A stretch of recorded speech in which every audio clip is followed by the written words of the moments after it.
أعوذ بالله من الشيطان الرجيم بسم الله الرحمن الرحيم إن الصفا والمروة من شعائر الله فمن حج البيت أو اعتمر فلا جناح عليه أن يطوف بهما ومن تطوع خيرا فإن الله شاكر عليم وقال تعالى إن أول بيت وضع للناس للذي ببكة مباركة وهدى للعالمين وقال تعالى وأتم الحج والعمرة আলহামদুলিল্লাহ the message academy আয়োজিত হজ বিষয়ক আলোচনা এবং প্রশিক্ষণ লাইভ হজের বা হজ প্রদর্শনের আজকের এই আয়োজনের সম্মানীয় অতিথিবৃন্দ, সম্মানীয় সঞ্চালক, যারা ইতিপূর্বে কথা বলেছেন, আমার সামনে উপবিষ্ট দুয়ুফুর রহমান, যারা এবছর আল্লাহর মেহমান হওয়ার জন্য এখনো পর্যন্ত আমরা এক চিন্তা করে আছি, আল্লাহর ফাইনাল কলের জন্য আমরা অপেক্ষা করে আছি। আমার সম্মানীয় মেহমান বৃন্দ, আসসালামু আলাইকুম রহমতুল্লাহি ওয়া বারাকাতুহু। আজ আমি বলবো যে বড় একটি আনন্দের দিন। আনন্দের দিন এই অর্থে যে বিশেষ করে বাংলাদেশের মানুষদের সারা জীবনে একবার স্বপ্ন থাকে আল্লাহর ঘরে যাওয়ার, তাই নয় কি? আমাদের যিনি আলোচনা করছিলেন বলছিলেন যে বেশি বয়স হয়ে যায়। বয়স হয়ে কেন যায়? হজে যাওয়ার জন্য যেই শারীরিক মানসিক যে প্রস্তুতি এবং আর্থিক প্রস্তুতি, সেই প্রস্তুতি নিতে নিতে আসলে আমাদের বয়স হয়ে যায়। ডক্টর আল্লামা ইউসুফ আল কারদাবী রাহিমাহুল্লাহ বলেছেন যে ইসলামের ইবাদত কয়েক প্রকার। কিছু ইবাদত আছে খালি মুখ নাড়লেই হয়, কিছু ইবাদত আছে মুখ নাড়তে হয়, শারীরিক অ্যাক্টিভিটি করতে হয়, কিছু ইবাদত আছে শারীরিক অ্যাক্টিভিটি এবং প্রচুর অর্থ ব্যয় করতে হয়, কিছু ইবাদত আছে খালি মুখ বন্ধ করে রাখলেই হয়। আমি যদি একটার পর একটা বলি যে কিছু ইবাদত ঠোঁট নাড়লে, আমি যেখানেই আছি যদি সুবহানাল্লাহ আলহামদুলিল্লাহ এরকম পড়ি, তাহলে ইবাদত হবে না? হবে। কিছু ইবাদত সালাতের মতো, ঠোঁট নাড়তে হবে, সেখানে আপ ডাউন করতে হবে, রুকু সিজদা করতে হবে। উনি বলেছেন কিছু ইবাদত শরীরও নাড়তে হবে, প্রচুর অর্থ লাগবে, সেটা হচ্ছে হজ। এবং হজের কষ্টটা এটা কেমন আমি অল্প একটু বলবো ইনশাল্লাহ আপনাদের সাথে আমাদের প্রেজেন্টেশনের মাঝখানে। এবং হজ করতে যে শারীরিক সক্ষমতা প্রয়োজন, তেমনি আর্থিক সক্ষমতা, যে কারণে আমাদের প্রাইমভাবে যেটা হয়ে যায় বাংলাদেশে, শারীরিক সক্ষমতা থাকার সময় যদি আর্থিক সক্ষমতা না থাকে, আমরা শারীরিক একটু অক্ষমতাকে সাথে করে নিয়েই আমরা আর্থিক সঙ্গতি হলে আমরা চলে যাই, সেজন্য আমাদের বয়স হয়ে যায়।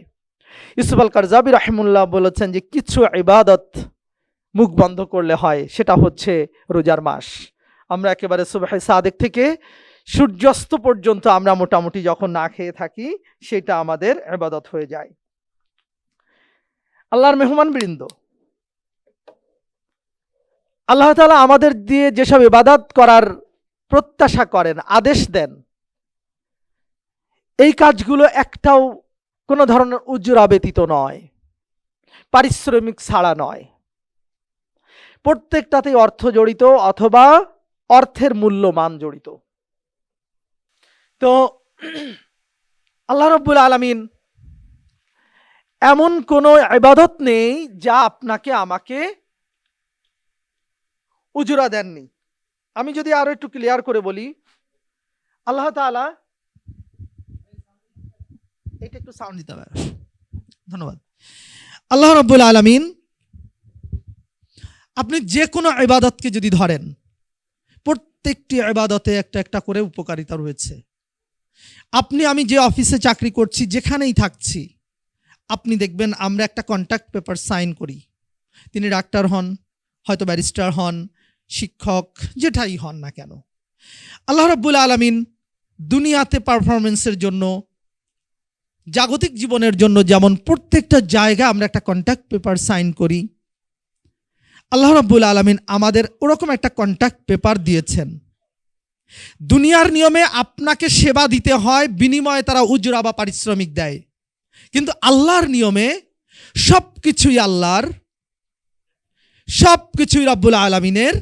কিন্তু আমাকে আপনাকে একটু একটা ছোট্ট একমত হওয়ার ব্যাপারটা যদি একমত হয়ে যায়, তাহলে আর কোনো কিছু দরকার নাই, আল্লাহ তাআলা আমাদের পারিশ্রমিকগুলো দিয়ে দেন। সকলে বলি সুবহানাল্লাহ। আমি একটু প্রমাণ দেই।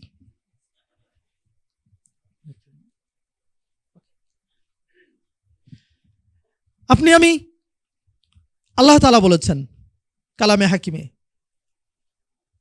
ইন্নাল্লাহা ইশতারা মিনাল মুমিনিনা আনফুসাহুম ওয়া আমওয়ালাহুম বিআন্না লাহুমুল জান্নাহ। আমরা ম্যাক্সিমাম এই আয়াতটি জানি যে আল্লাহ তাআলা আমাদের মুমিনদের জান এবং মাল কিনে নিয়েছেন জান্নাতের বিনিময়ে। প্রিয় ভাই আমার, আমি যদি জিজ্ঞেস করি আমার প্রিয় বোনেরা, যে জানটা কার দেওয়া, আমাদের জীবনটা কার দেওয়া? আল্লাহর। সম্পদটা কে দিয়েছেন? আমি কি চাইলেই পারি পারপিচুয়ালি এটা আমাদের কাছে রাখতে? না, পারছি না। তাহলে জান আল্লাহ দিয়েছেন, মাল আল্লাহ দিয়েছেন। আল্লাহ বলছেন আমি এই আমার দেওয়া জান মালকে জান্নাতের বিনিময়ে কিনে নিলাম, তোমাদেরকে আমি জান্নাত দিব। এখানে রব্বুল আলামিনের লাভটা কি, আল্লাহর প্রফিটটা কি? আমার ভাই বোনেরা যদি কেউ শেয়ার করেন। শোনান, আমি একটু বলে রাখি, ইসলামী আলোচনা হলে কিন্তু ঘুম আসে, right? Why? All the angels are surrounded by this place. মানে ফেরেশতারা কিন্তু এই জায়গাটা কি করে রেখেছে? ঘিরে রেখেছে। They are actually discussing to the Allah almighty. Some peoples are seated in a place, they're discussing about you Allah. So এই ঘুম আসবেই। তো এই ঘুমটাকে আমরা কি করব? ঠেকাতে হবে। আমি দুইফুর রহমান হব। সো আল্লাহর মেহমান হওয়ার জন্য কিছু কষ্ট করতে হবে। তার first step is you must control your sleep. Okay, my request. তারপরেও ইনশাআল্লাহ, আল্লাহ ভরসা, দেখা যাক। তো অনেক সময় ঘুমটা এসে যেতে পারে, বা ঝিমানি, নো প্রবলেম। ইনশাআল্লাহ আমরা এটা কন্ট্রোল করবো। সম্মানীয় ভাইরা, আমি একটা কোশ্চেন ছোট বলেছি যে all this things is from Allah Almighty. তো আল্লাহ কেন আমাদের ওয়াদা করলেন যে আমি তোমাকে জান্নাত দিয়ে দিব, বা জান্নাতের বিনিময়ে এটা কিনে নিব? এখানে মেসেজটা কি কারণ? সবই আল্লাহর। আবার আল্লাহ জান্নাত দিবেন আমাদের কেন? আমরা কি দিলাম তাহলে আল্লাহকে? আল্লাহ রাব্বুল আলামিনকে আমরা তাহলে কি প্রেজেন্ট করলাম? আমরা একটু বলি দেখি, এটা আপনারা জানবেন, কেউ একজন বললেই হয়। আমি একটু সহজ করে বলি। আমাদের সন্তান যখন ম্যাট্রিক বা দাখিল পরীক্ষা দেয়, আমরা তাদের বলি যদি A+ পাও, তাহলে তোমাকে তোমার ওই পছন্দের জিনিস যেটা ক্লাস 9-এ বলেছিলে বা 8-এ, ওইটা দেওয়া হবে। রেজাল্ট সন্তানের, গিফট ব্যয় হবে আপনার পক্ষ থেকে, সেটাও সন্তানের। এখানে বাবা মা হিসেবে আপনাদের লাভ কি? আমাদের প্রফিটটা কি?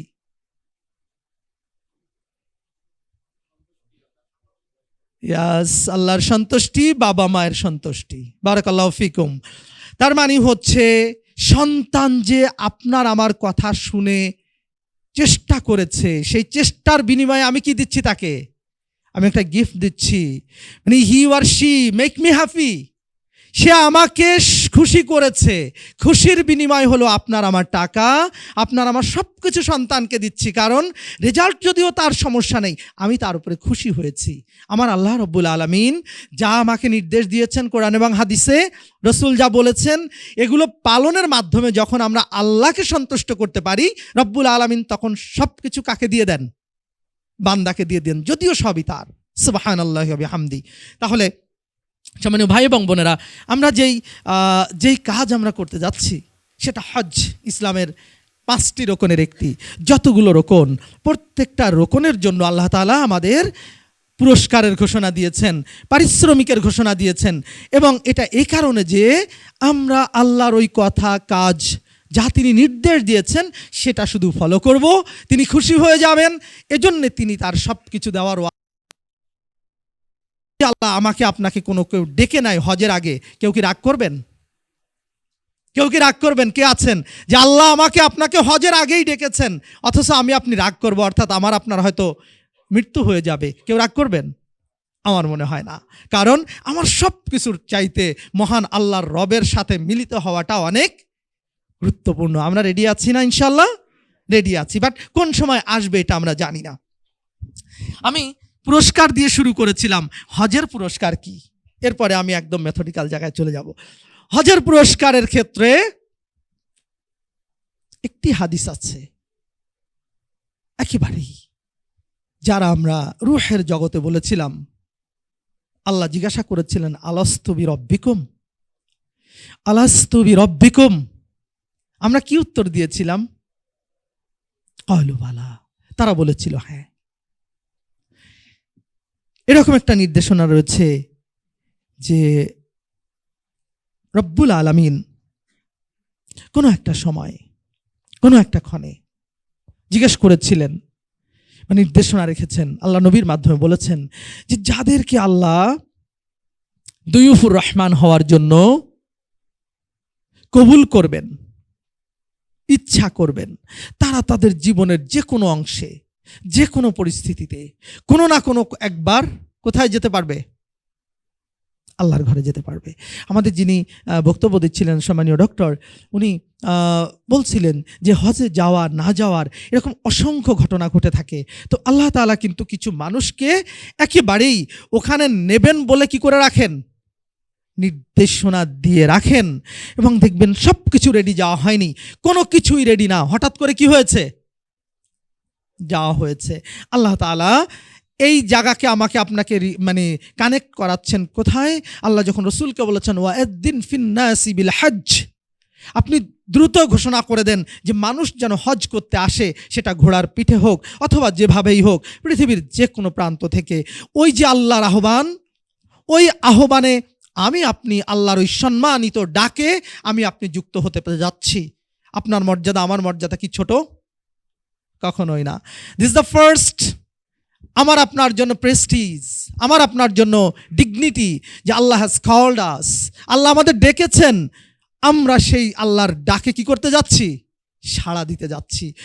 এখানে যদি দুনিয়াতে আপনাকে এখনই বলা হয় যে সব কিছু যা আছে স্থাবর অস্থাবর সব কিছু ছেড়ে আল্লাহ তোমাকে জান্নাত দিবে, এখান থেকে খালি হাতে চলে যাও, আমরা কে কে যাব না? আমরা কে কে যাব না? ইনশাআল্লাহ কেউ নাই। যদি কেউ বলে যাব না, তাহলে তার ব্যাপারটা একটু ভিন্ন হবে। হয়তো সে পুরোপুরি, আল্লাহ হয়তো তাকে সুস্থ রাখেন নাই। আমার আপনার যদি কেউ ঘোষণা করে যে না এটাই আল্লাহ চেয়েছেন, আল্লাহ বলেছেন এটা, তুমি এটা বাদ দাও, আমরা সবাই রাজি থাকি। আল্লাহ তাআলা আমাকে আপনাকে সেই ডাক ডেকেছেন। সুতরাং আমার মতো আপনার মতো তুচ্ছ মানুষ যখন আল্লাহর ডাকের সাথে যুক্ত হয়ে যায়, তখন আমি আপনি মারাত্মক সম্মানিত হয়ে যাই, তাই নয় কি?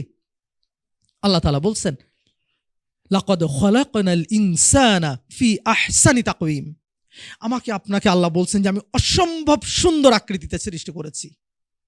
আল্লাহ বলছেন ওয়ালাকাদ কাররামনা বানি আদম, আমি আদম সন্তানকে সম্মানিত করেছি। এগুলো আল্লাহর দেওয়া সব ডেজিগনেশন। আল্লাহ বলছেন আমি তোমাকে সৃষ্টি করেছি, ফাসাওয়াকা ফাআদালাকা, সুন্দর করে এক একটা অঙ্গ প্রতিস্থাপন করেছি, এটা সুসামঞ্জস্য করেছি। সেই রব আমাকে আপনাকে ডাকছেন ওয়াদ্দিন ফিন্নাসি বিল হজ্জি ইয়াতুকা রিজালা, আমি আপনি সেই আল্লাহর ডাকে যাওয়ার জন্য চিন্তা করে ফেলেছি। আল্লাহ তাআলা আমাকে আপনাকে এই ডাকের সাথে আল্লাহ রসুল সাল্লাল্লাহু আলাইহি ওয়াসাল্লামের ডাককে রিলেট করেছেন। আল্লাহ নবী বলতেছেন মান হাজ্জা লিল্লাহি ফালাম ইয়ারফুস ওয়ালাম ইয়াফসুক রাজাআ কা ইয়াওমা ওয়ালাদাতহু উম্মু।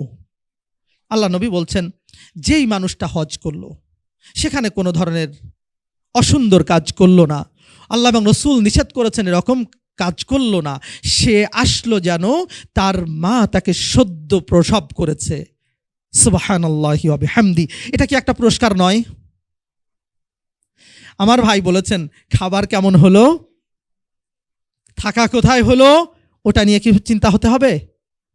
আপনারা আমার ধারণা এখানে অনেকে হজ বা উমরা করেছেন, আবারও নিয়ত করেছেন, আলহামদুলিল্লাহ, তাই না?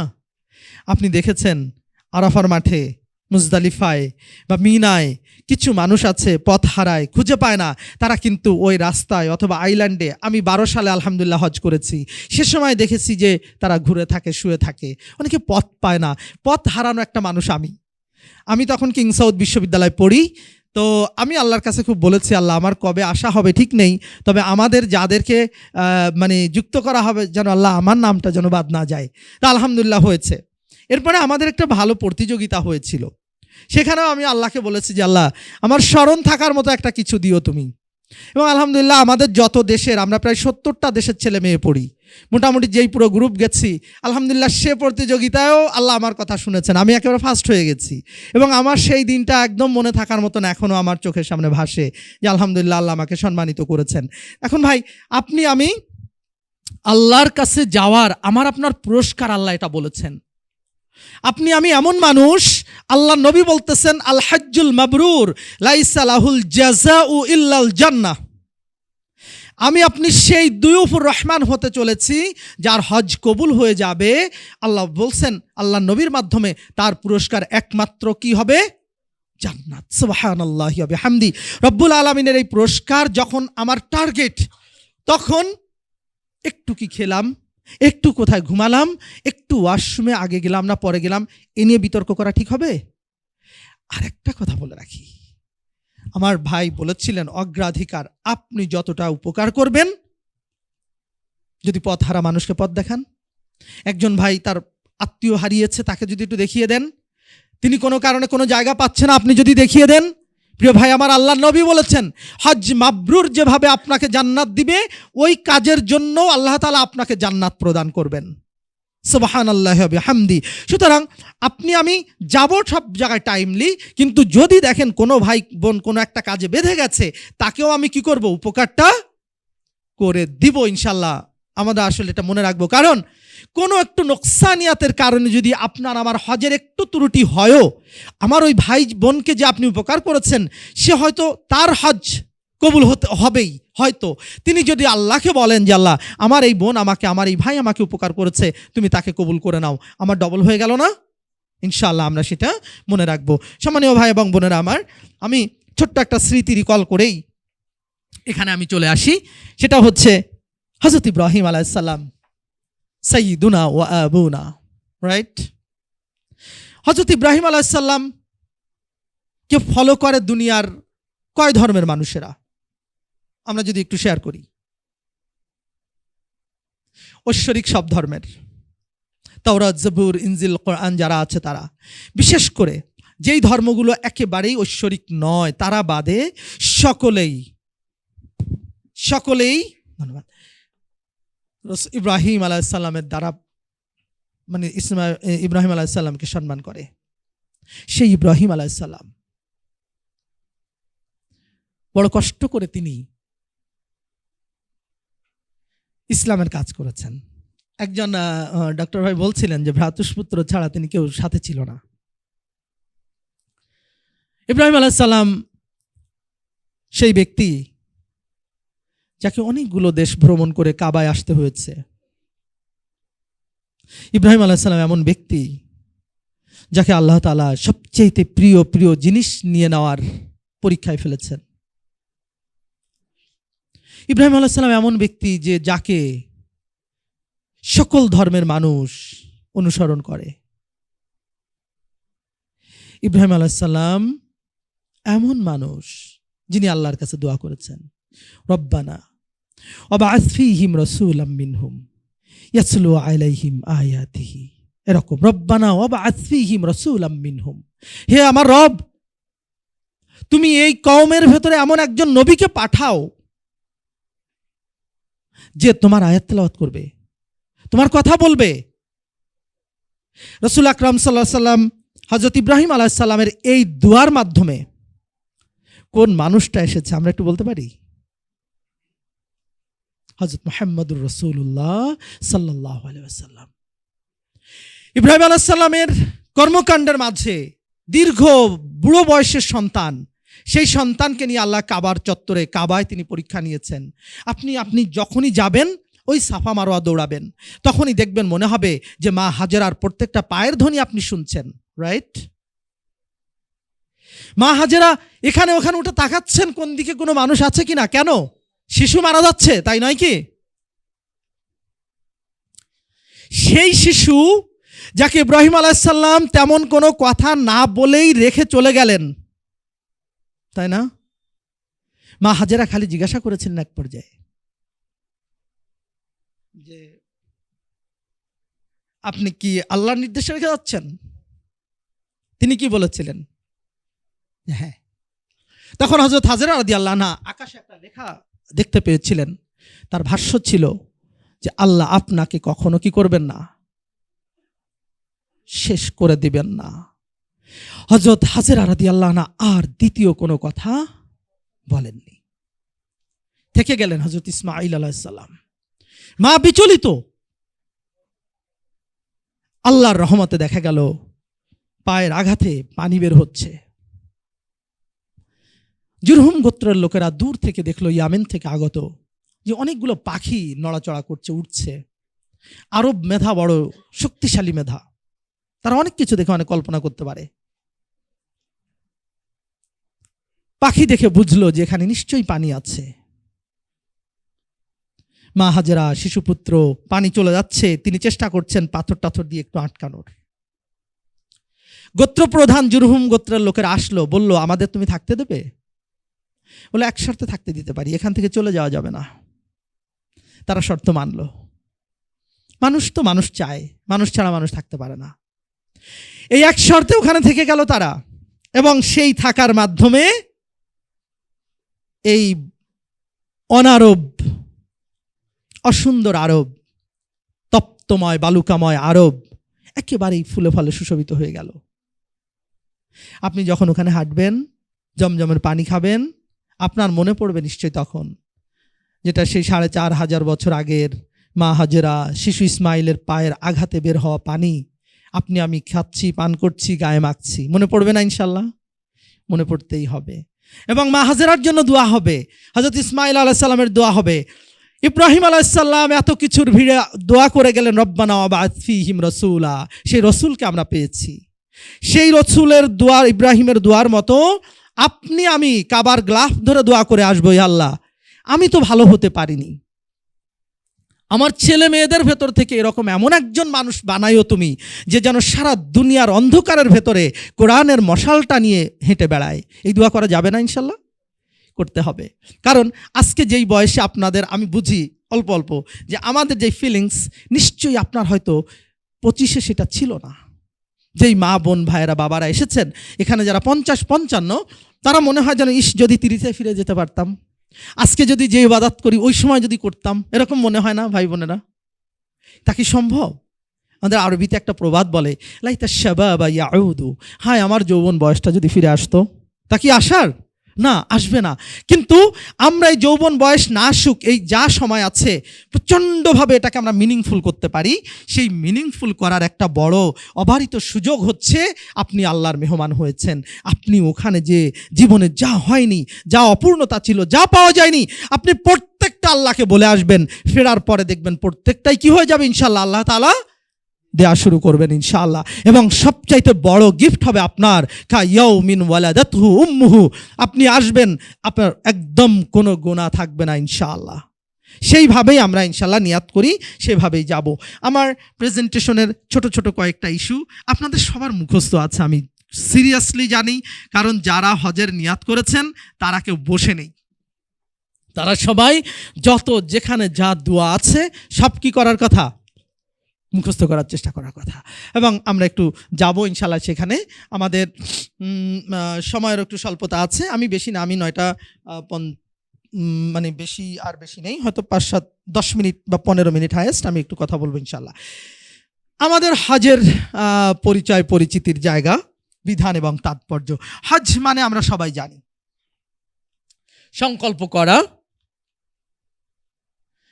আমরা এখানে দেখা যাচ্ছে যে আর্থিক ও দৈহিক ইবাদত একটু আগে আমরা বলেছি, ওকে।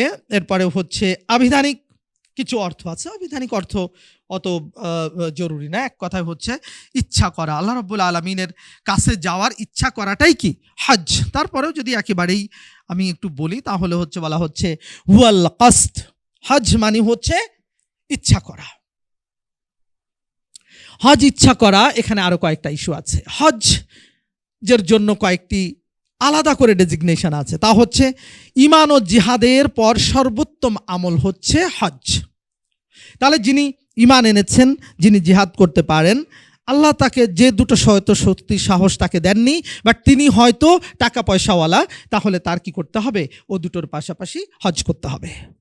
আল্লাহ তাআলার দেওয়া মর্যাদা আরেকটি হচ্ছে, এই চতুর্থ পঞ্চম স্তম্ভটা সবারই বাদ যায়, বিশাল অংশ মানুষের, গুটি কয়েক মানুষের পারফর্মড হয়, সেই মর্যাদায় অধিষ্ঠিত আপনারা। কালিমা, নামাজ, রোজা, জাকাত, এগুলো কেউ কেউ পারি।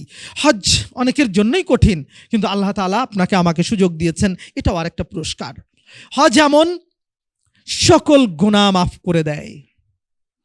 হজ এমন একমাত্র প্রতিদান যাকে দেওয়া হবে সেটা হচ্ছে ক্ষমা করা হবে তাকে, একমাত্রই কাজ যেটা হচ্ছে সে ক্ষমা পেয়ে যাবে। এবার হবে হজ ফরজ হওয়ার শর্তাবলী। আমরা যারা হজ যাওয়ার নিয়াত করেছি তাদের কয়েকটা শর্ত, এটা আপনারা জেনে ফেলেছেন নিশ্চয়ই। 1 নম্বর হচ্ছে মুসলিম হওয়া, 2 হচ্ছে জ্ঞানবান হওয়া, 3 হচ্ছে বয়সপ্রাপ্ত হওয়া। এসছে? ওকে, আমরা এখানে একটু দেখি তাহলে। 4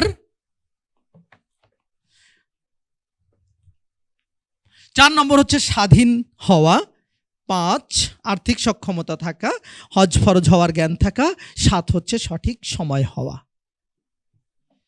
আমরা যদি কেউ মনে করি যে একটু আগে যাই, জিলহজ মাসের 8 তারিখে না, মোটামুটি ইহরামটা 6 তারিখে বেঁধে ফেলি একটু আগে ভাগে, যাতে একটু বেশি সুবিধা হয়, হবে?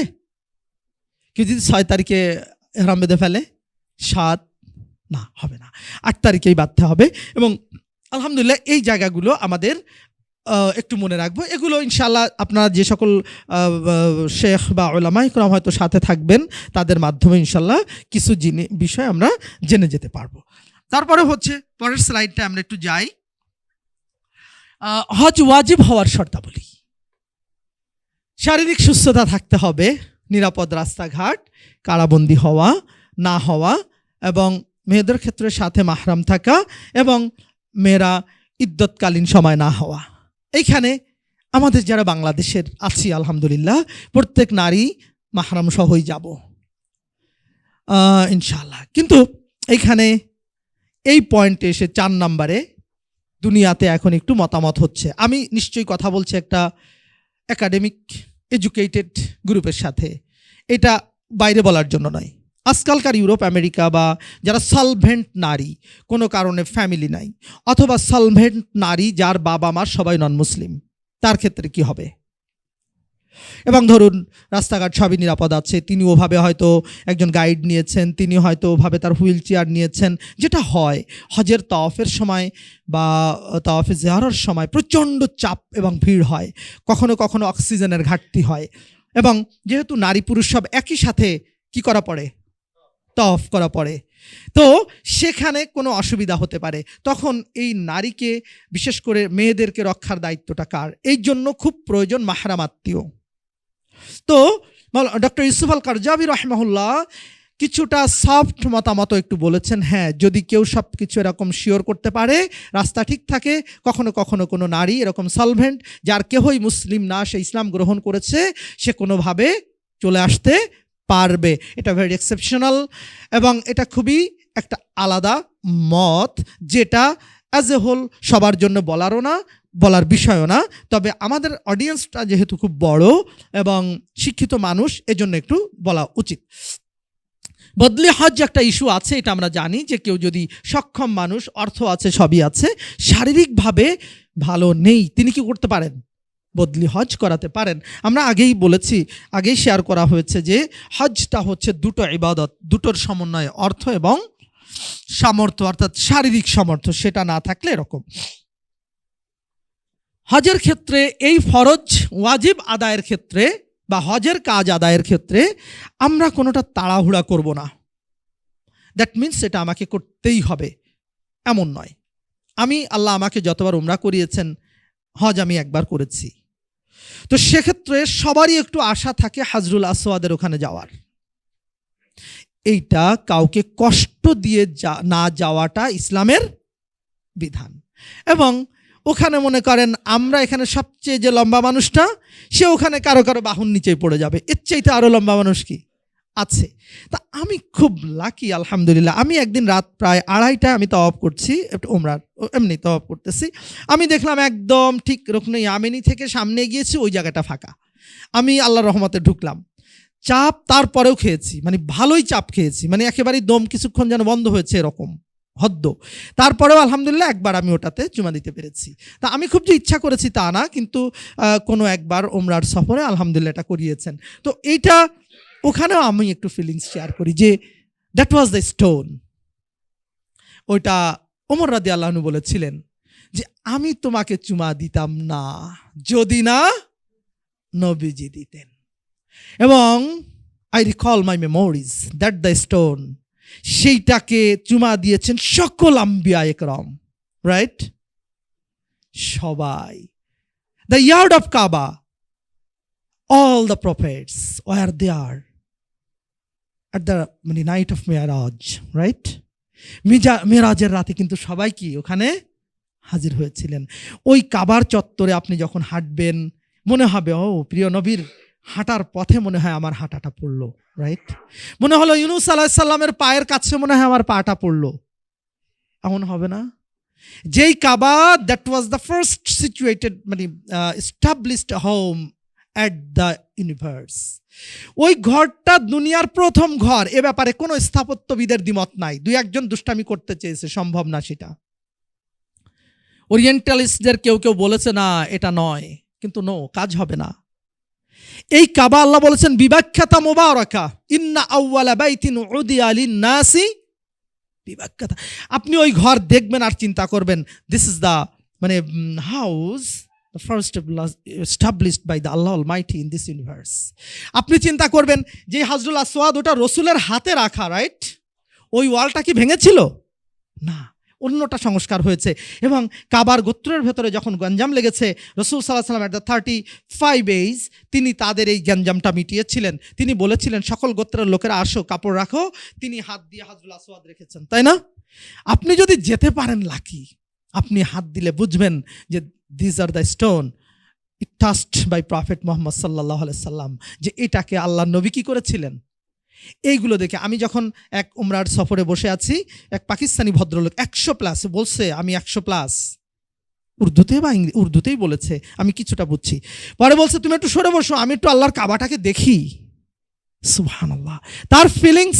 আমিও ঠিক ওভাবেই বসে আছি যে আমি কাবা দেখছি জুমার নামাজে। সে আমাকে বলছে তুমি একটু সরো না, তোমার বয়স কম, তুমি আরো পাবে দেখতে। কখনো যদি দেখেন এরকম কোনো মানুষ, তাকে জায়গা করে দিবেন ইনশাল্লাহ। 100 বছরের মানুষ মানে কি, সে একেবারেই আল্লাহর কাছে মাকবুল, তার কোনো পাপ নাই, তার কোনো পাপ নাই। যে মানুষটা 60-70 হয়ে যে আল্লাহর পথে আছে, এই মানুষটার পাপ খুবই কম। এ যখন 90-তে পৌঁছায়, 100-তে পৌঁছায়, আল্লাহ বলেন তাকে কষ্ট দিতে আমার লজ্জা লাগে। সুবহানাল্লাহ। হজের ফরজ সবচাইতে ইম্পর্টেন্ট ইস্যু। 1 নম্বর হইল এটা ইনশাআল্লাহ আমাদের বলবে বিমান ঘোষণা হবে আমাদের মিকাতের মুখস্থ মনে হয় ভুলিনি, আমাদেরটা 5টা মিকাত আছে। তারপরে এগুলো খুবই রুটিন ওয়ার্ক, বাট ভুল করা যাবে না, খুব মনে রাখা লাগবে ইনশাল্লাহ। উকুফ বিআরাফা 9 তারিখে, এবং 3 নম্বর হচ্ছে তাওয়াফুজ জিয়ারা। যদি দেখেন, আমি একদম একটা মাসালা বলে রাখি যে খুব কষ্ট হচ্ছে একদম ওই দিনই সব শেষ করার, তাহলে 10 থেকে 12, 10, 11, 12 এই 3টা টাইমের ভেতরে এই ফরজটা কি করা যাবে, আদায় করা যাবে। তবে আরাফার অবস্থান 9 তারিখে। আল্লাহর কাছে যা বলার, যা চাওয়ার সেটা করতে হবে। হাদিসে এসছে আল হাজ্জু আরাফা, হজ মানেই হলো কি আরাফায় অবস্থান। আপনি এইবারে আমি চলেন তো আল্লাহ রসুলের কাছে একটু ফিরে যাই। The last সারমন of prophet Muhammad সাল্লাল্লাহু আলাইহি সাল্লাম, মনে পড়ে বিদায় হজের ভাষণ কি বলেছিলেন আল্লাহ নবী এখানে, কয় মিনিটের? The best statement which stated by prophet at the Arafah. Like আপনার আমার জ্ঞান গরিমা আছে, 63 বছর বয়স, একজন বাবা, খুব সুস্থ সবল, কিন্তু হঠাৎ করে মরে যাবেন। ছেলে মেয়েদেরকে ডাকলেন, বাবা আসো কিছু কথা শোনো। 93-তে যে লোকের কথা জড়াবে, 63-তে অত কথা জড়িয়ে যাবে না। 63 শেষ হজ নবী ডেকেছেন যে আসেন সবাই। তিনি বলেছেন আজকের এই দিন, এই মাস, এই সময় যেমন পবিত্র, প্রত্যেকটা মানুষের জান মাল ইজ্জত সেরকম পবিত্র। এভাবে আপনি যখন আরাফায় যাবেন, যাওয়ার আগে বিদায় হজের ভাষণটা একটু পড়ে যাবেন এবং নিজেকে নিশ্চিত করে যাবেন যে আরাফা থেকে আসার পরে আল্লাহর নবীর ওই ভাষণে যে যে নির্দেশ আছে, আমার শ্বাস জীবন থাকতে একটা নির্দেশও ভায়োলেশন করব না। পারা যাবে না ইনশাল্লাহ?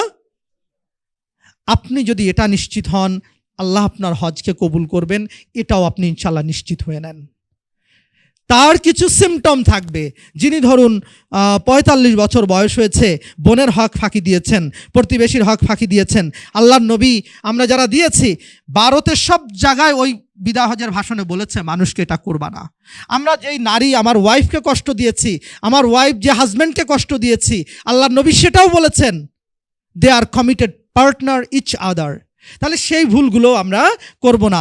আরাফায় যে শুধু দোয়া করাও যেমন, তেমন হচ্ছে হজ কবুল করা, তেমন সেখান থেকে ফিরে এসে অসংখ্য কাজ করব না।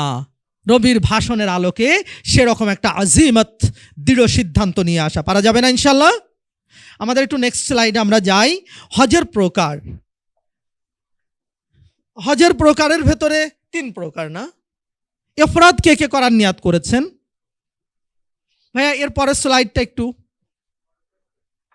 ইফরাদ কে কে করার নিয়াত করেছেন? কেউ নাই। তামাত্তু? তামাত্তু ইনশাল্লাহ সবাই। কিরান? ওকে, আমি আমার হজ করেছি, ইফরাদ হজ করেছি আমি, আলহামদুলিল্লাহ। আমরা কেন তামাত্তু? তামাত্তু মানে কি?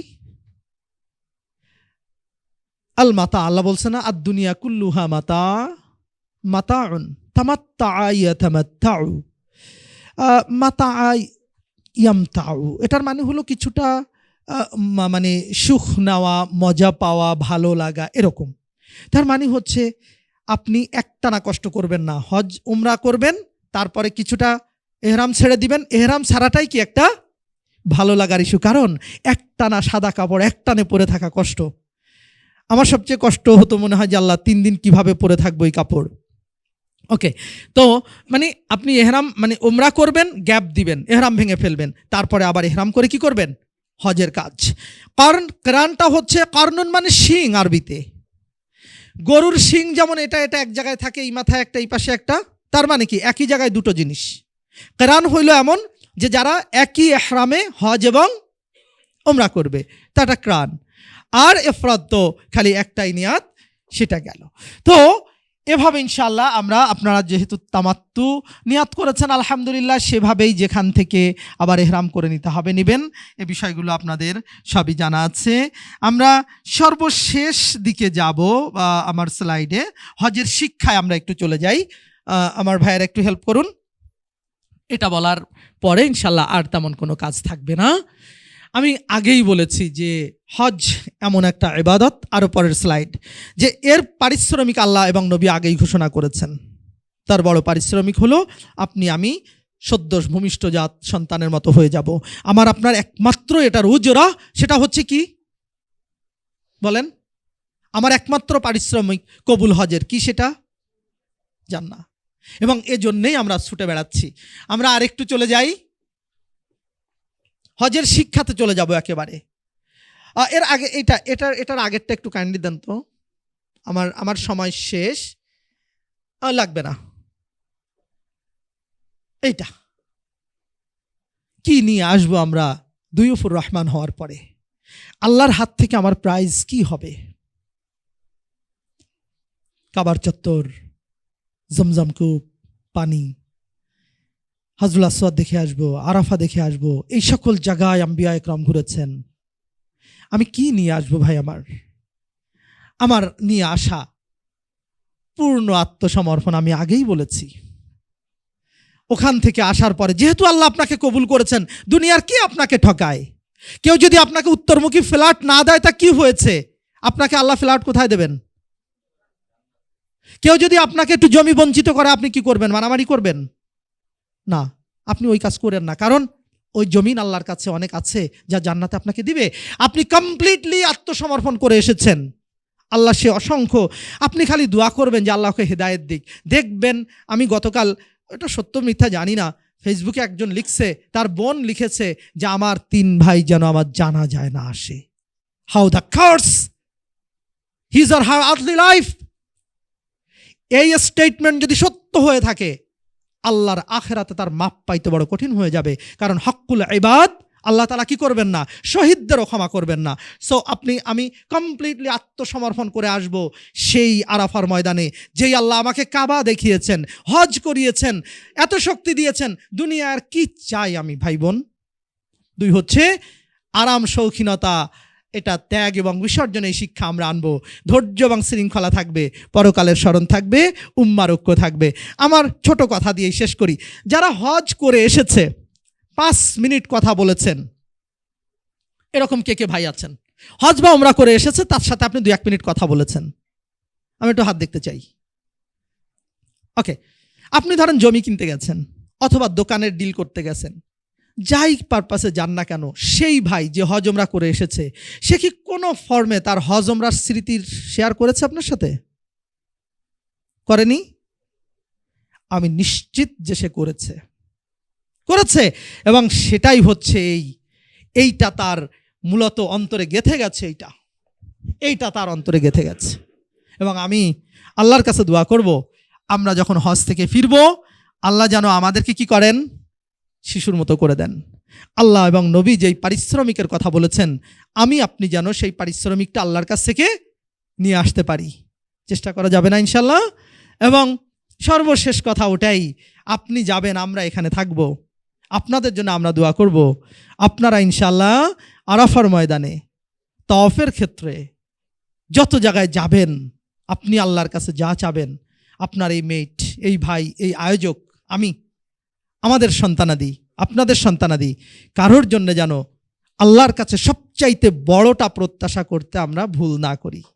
আশা করি আমরা মনে রাখব। আল্লাহ রাব্বুল আলামিন সেই দিন, যেদিন আপনি শিশু সন্তানের মতো জান্নাতে সব পাবেন, অথবা আপনার হাজব্যান্ড ওয়াইফ, ভাই বোন যখন জান্নাতে গল্প করবেন, পিজি অডিটোরিয়ামে এরকম একটা আলোচনা হয়েছিল, সবাই আছে, যেই লোক বক্তব্য দিছিল সেই তো নাই, গেল কোথায়?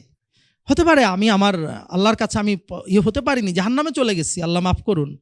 তখন যেন আপনাদের আলোচনায় আমাদের নামগুলো একটু স্মরণ হয়। আল্লাহ নবী বলেছেন, যারা গল্প করতে করতে স্মরণ করবে আমাদের সেই ভাই গেল কোথায়, আল্লাহর নবী বলেছেন আল্লাহ রাব্বুল আলামিন সেই মানুষদের সম্মানে তাদেরকে জাহান্নাম থেকে জান্নাতে এনে দিবেন। আমরা সেই জান্নাতে একসাথে থাকবো। আল্লাহর কাছে সেই প্রত্যাশা রেখে আপনাদের কাছে দোয়া চেয়ে ভুলগুলো ক্ষমা চাই। আল্লাহ যেন যেগুলো ভালো আমাদের সকলকে পারিশ্রমিক দান করেন, সেই প্রত্যাশা রেখে আমি শেষ করলাম। আল্লাহ হাফিজ। আসসালামু আলাইকুম রহমতুল্লাহি তাআলা ওয়া বারাকাতুহু।